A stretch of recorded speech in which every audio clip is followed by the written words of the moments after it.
con el escritor Eduardo González Viaño. Bueno, muy conocido por todos nosotros, sus principales libros también conocidos: Los peces muertos, Sarita Colonna viene volando, Habla San Pedro, Vallejo en los infiernos, etcétera.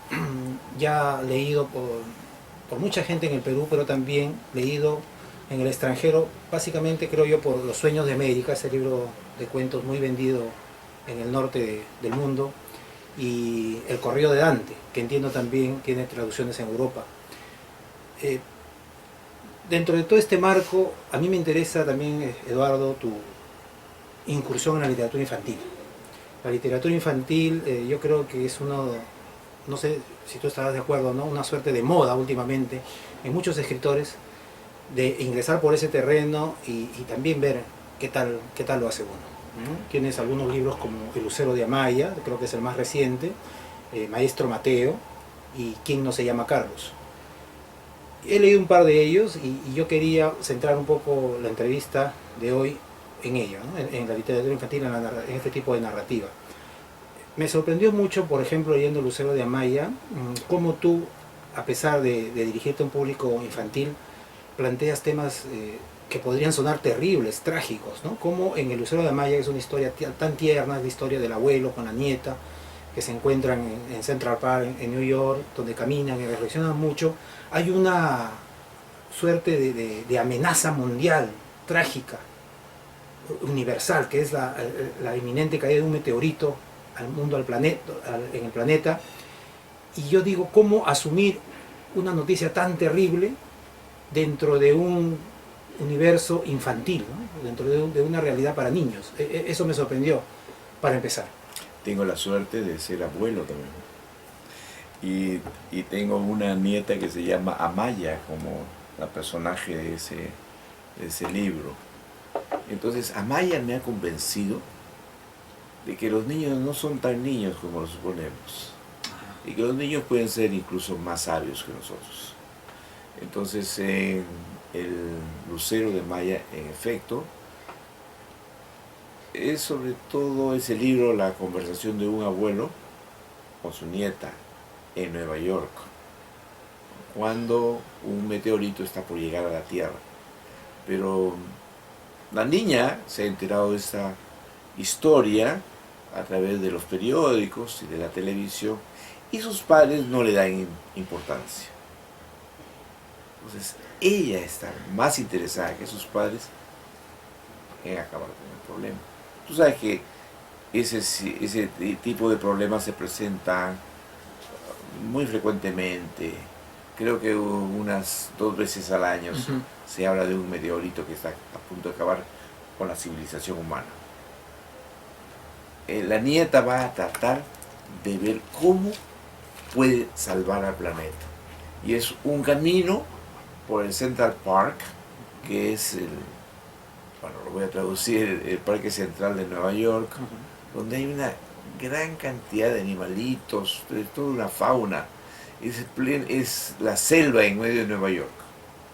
Y la niña, a través de sus conversaciones con los halcones, las conversaciones hasta con las personas esas que caminan disfrazadas, con todo esto va a tratar de salvar. Entonces es meterse en el corazón, más que en el raciocinio, en el corazón de un niño, para saber cómo se puede hacer frente a los problemas de la raza humana.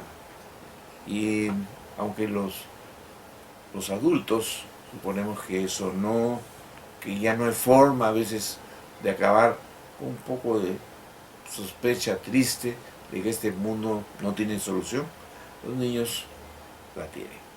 Y ese es el mensaje de mi libro, El lucero de Amaya, que ha publicado SM. En cuanto a los otros libros, Maestro Mateo, es la historia de un perro. Y ¿Quién no se llama Carlos? Es la historia de un gato. Mateo es efectivamente un perro que va a acompañar toda mi vida. Es que hay una identidad entre el narrador y el escritor. En efecto, Mateo fue un perro que vivía en la casa de mi madre cuando yo vivía en Estados Unidos y que tenía la particularidad de amarme.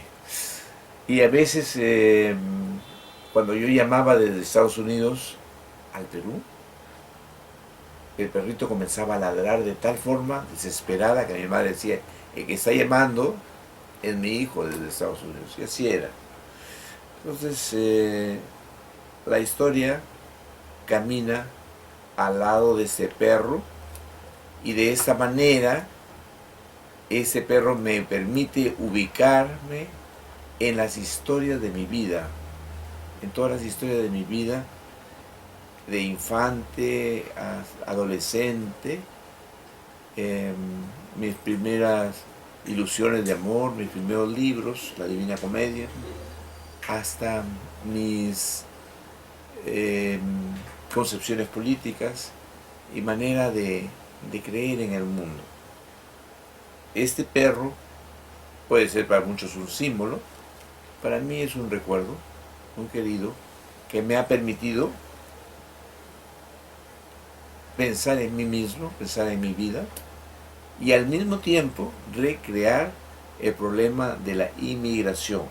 Porque no olvides que el personaje no ya el autor, sino el personaje es un inmigrante que ha llegado a los Estados Unidos y que regresa a su país en busca de su familia y de su perro. ¿Ya? Ese es Maestro Mateo, publicado también por la editorial SM, y publiqué una suerte de ampliación, una novela ya para grandes chicos, que se llama Eterno Mateo, que ha sido publicada por la editorial San Marcos, ¿ya? Y en Estados Unidos por la editorial Axiar. Y finalmente, ¿quién no se llama Carlos? El gatito. Claro. Carlos en realidad está originado por el primer norteamericano que yo conocí. El primer norteamericano que yo conocí era un aragán que vivía sobre un árbol frente a mi casa. Me compré una casa y en el jardín de la calle había un árbol. Ahí vivía Carlos. Era un gato. Hicimos alguna amistad.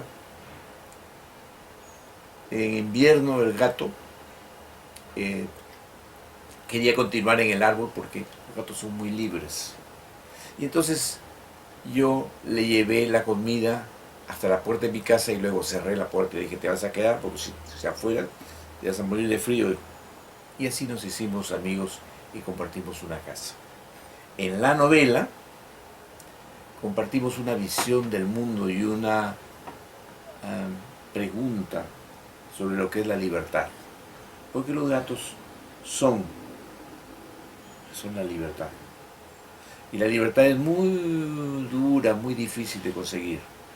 A veces los seres humanos la conseguimos a través de una gran soledad y una gran tristeza. Esa es la pregunta mayor que abunda en el libro. Hay una idea interesante pese a ser un libro infantil. Bueno, los libros infantiles no necesariamente tienen por qué ser sencillos ni simples, ¿no? A veces traen preguntas muy importantes, las grandes preguntas. Hay una frase que a mí me hizo pensar. En un momento en que Amaya, le manifiesta al abuelo este temor de que el mundo sea destruido por efecto de un meteorito. Y él le dice: el mundo se va a extinguir por obra del propio hombre, no por una causa externa. ¿Cuánto de tu concepto de vida tiene esta pequeña frase que a mí me conmovió, me hizo pensar mucho? ¿Tiene que ver de repente con la contaminación ambiental, con esta suerte de efecto invernadero, calentamiento global? ¿Tiene que ver algo con eso o tiene que ver más que nada con la violencia que vivimos ahora? ¿O con qué sientes tú? ¿A partir de dónde nace esta idea? Sí, es una reflexión triste y desesperanzada por momentos sobre la violencia en el mundo. La violencia que se ha convertido para muchos en la única solución de los problemas. Yo no creo que es la solución, sino es el final. Es el acabar con ese problema tirando el tablero. Y lo acabamos de ver en Bruselas. En noviembre se vio en Francia, el 13 de noviembre. O sea, gente que mata a otra pensando que de esa manera Dios va a triunfar, va a aplaudir. Esto es desventurado, es triste. Pareciera que hubiéramos avanzado en la civilización, de que estuviéramos ya en el año 2016, el siglo de los viajes interplanetarios, probablemente la cura del cáncer, etc. Pero no se ha curado el alma humana. Y el lucero de Amaya es una reflexión sobre eso. El abuelo le dice a la niña, y tú lo has entendido más que como periodista, como poeta. El abuelo le dice a la niña, no, el mundo no se va a acabar por un lucero, por causas externas, se va a acabar por las propias causas del hombre. Y creo que solamente si superamos esos problemas, si superamos esa manera de concebir la historia, la vida, Dios, si superamos esas formas podríamos sobrevivir y seremos una especie realmente humana sobre este planeta. Ese es el pensamiento que está en Lucero de Amaya, como está. Mis libros son en realidad, aparte de historias, en las que me gozo y trato de hacer gozar y de jugar con el lector, son reflexiones. Soy de los autores que no creen que van a vivir o van a vivir vendiendo sus libros. Gracias a Dios hay portales como este que hacen mucho por eso, que hacen mucho para que nosotros seamos conocidos y reconocidos en el Perú y en el extranjero, los escritores peruanos. Pero no es mi intención, o no creo que voy a vivir sobre eso, pero creo que tengo una misión, y esa es mi misión en la vida, y entonces en toda historia estoy cumpliendo mi misión, la misión de pensar en los valores sin los cuales la vida es irrespirable. Entonces el escritor, creo yo, tiene esa... en mi caso, yo no creo que mi literatura va a salvar al mundo, pero sí me va a obligar a servir esos valores, sin los cuales la vida no vale la pena de ser vivida. Ese es el motivo de esos libros que tú acabas de mencionar, y que van a un público tanto infantil, ¿ya?, con el cual quiero conversar, como niños de tu edad, por ejemplo, o niños de 90 años. Bien, y después una suerte de reflexión acerca de la vida, pero también está el otro lado, ¿no? Está la muerte. Aparecen fantasmas en El Lucero de Amaya.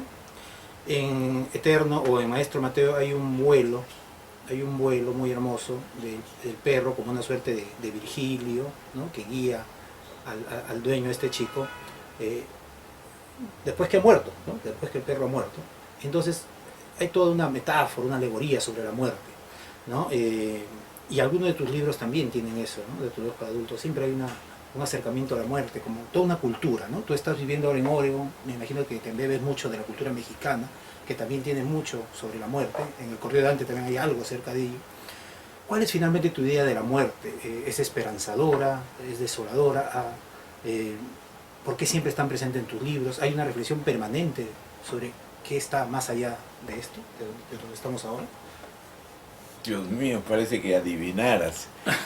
Porque viajo la próxima semana, o en 2 semanas, a Italia para la presentación de un libro de cuentos, en los cuales hay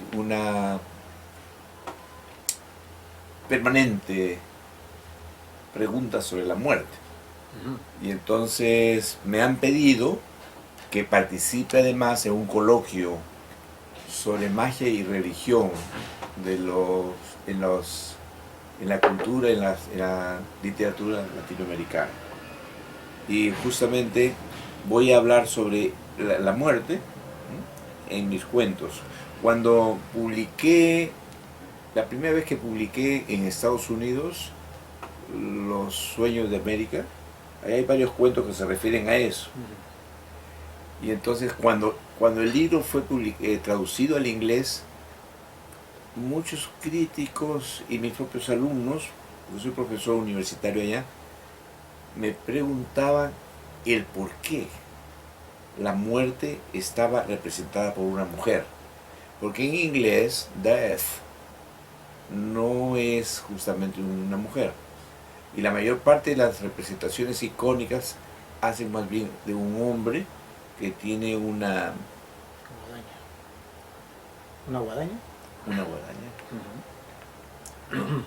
Entonces, yo pienso que esa representación de la muerte tiene que ver con, primero, lo que respondí a ellos, ¿no?, con el hecho de que mi idioma es el español, donde esa palabra es femenina, pero además las leyendas también lo son. Pero por otro lado, además, nuestra propia cultura, aquí, la peruana, está influida por el mundo prehispánico. Y en mi caso, yo soy un hombre del norte, ¿no?, es el mundo mochica, en el que la divinidad primera fue femenina, la luna.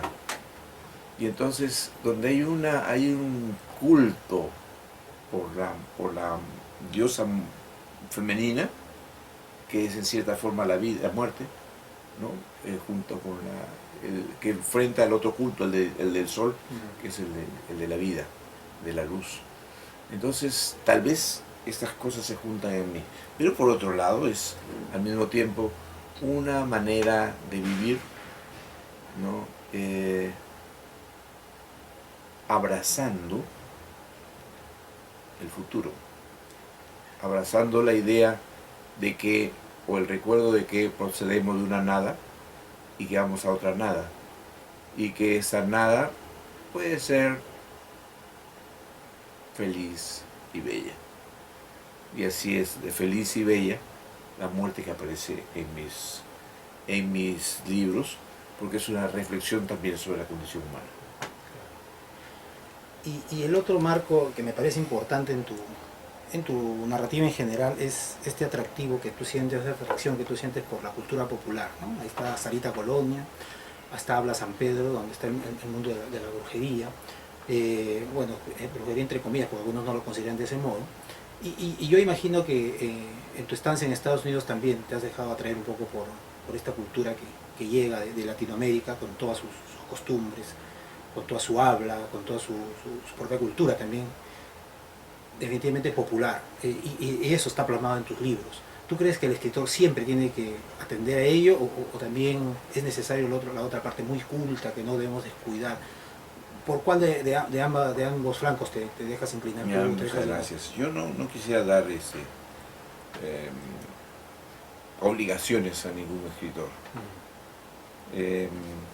Tal vez por mi edad pueda dar consejos a los más jóvenes, pero no quisiera obligar a la gente, decirles, tú tienes que irte a la cultura popular. Y yo sí, esa es mi manera de ser y de vivir, es la de acercarme a lo popular,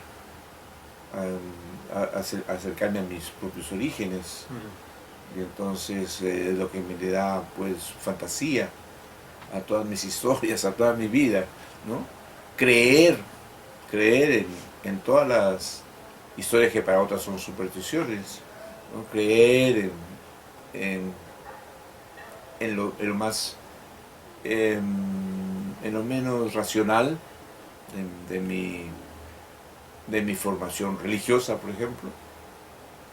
Suspender la lógica en determinados momentos para dar cabida a la creencia.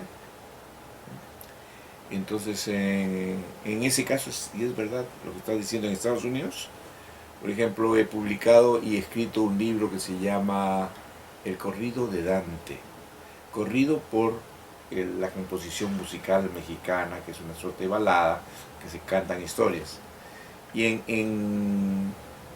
al escribirla, lo he escrito como si yo mismo fuera un corridista, un cantante, o un hombre, un campesino de Michoacán.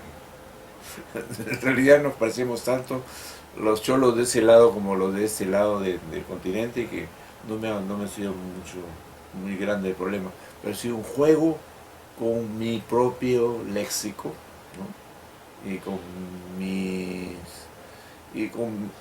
Ha sido mi acercamiento al ser latinoamericano.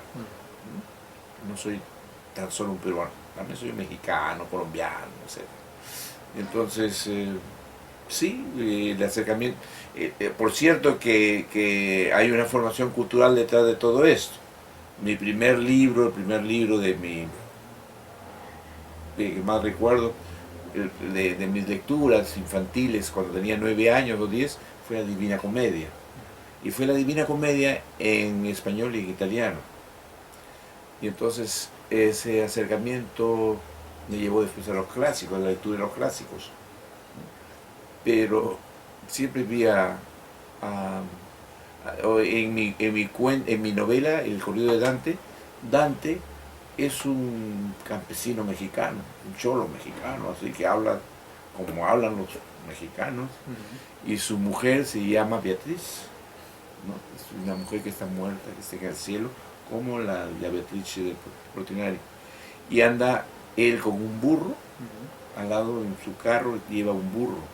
Y ese burro, ¿cómo se llama? Se llama Virgilio, como el maestro clásico. Entonces, es como el poeta clásico. Entonces, sí, yo creo, tengo una formación clásica, pero también es cultural. Perdón, sí, popular. Popular. Finalmente, Eduardo, tu otra orientación dentro de tu escritura es la crónica. Tienes El Correo de Salem, y este es un libro que ya inclusive se ha ido sumando, tienes otros libros, ¿no? Bajo esta suerte de tomos o de volúmenes o de crónicas, bajo el título El Correo de Salem, han ido surgiendo otros libros. Estás en la literatura infantil, sigues escribiendo novela, es una tarea de escritura desde todos los géneros, de todos los flancos. ¿Tú crees que los géneros deben respetarse como tal, están acabados, o ya con todos estos años escribiendo, tú crees que la literatura es una sola y que de repente a veces hablar de géneros es un poco ocioso? ¿Qué piensas tú de ello? Sí, no soy muy partidario de obligar a la gente a dividir o a decidir qué es lo que hace, que haga sencillamente, ¿no? Entonces mis correos de Salem fue una forma de expresar mi nostalgia desde los Estados Unidos. Son una suerte de cartas sobre los Estados Unidos que expresan mi conocimiento de ese país y del mundo después, ¿no? Por lo menos los publico en diversos periódicos ahora. Comenzaron siendo cartas a mis amigos, pero comienzan con el descubrimiento de la computadora, ¿no? Que la computadora puede enviar un mensaje a más de una persona. Entonces, justamente cuando comenzaron a ser escritos, cuando se comenzó con los emails. Entonces, las cartas que yo me mandaba a mi madre, además de destinataria se fue al cielo, las cartas que yo mandaba a mi madre se mandaron entonces a 700, 1000, 40.000, 50.000 personas. Y ese sentido tiene, sentido de nostalgia,